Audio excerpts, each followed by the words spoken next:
Gaming ভালো phone হবে? হ্যাঁ অবশ্যই হবে। যেমন ভিভোর মধ্যে কোনটা হবে? এই আমাদের একটা নতুন ফোন আছে Y31D, যেই ফোনটাতে আপনার 7200 mAh ফুল ব্যাটারি এবং IP69+ থাকাতে আপনার এই ফোনটা যদি পানিতেও পরে সমস্যা নেই এবং আপনি টানা 14 ঘন্টা পর্যন্ত চালিয়ে রাখতে পারবেন। দেখি একটু ফোনের যদি কেমন আছে? হ্যাঁ অবশ্যই, দেখেন যদি গরম পানিতে পড়ে তারপরে কোনো সমস্যা হবে না। ফোনটা অনেক মোটামুটি ভালো।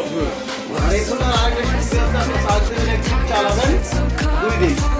দেখবে এখন পাওয়া যাবে না, কবে পাওয়া যাবে? আপনি 4 তারিখে কিনে নিতে পারবেন। এখন যদি আপনি রিভিউ করেন তাহলে আপনার জন্য একটা থাকবে আকর্ষণীয় আরো একটা ফিচার, যেটা আমি চাইলে কোনো রিভিউ করে রাখতে পারি।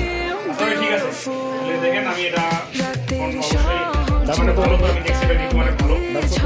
দামটা কত টাকা ভাই? এটা দাম বেশি না, 25,000, 27,000 আর আপনার 31,000 টাকার মধ্যেই পাবেন। ঠিক আছে, তাহলে আমার জন্য একটা ফ্রি বুক করে, ঠিক আছে?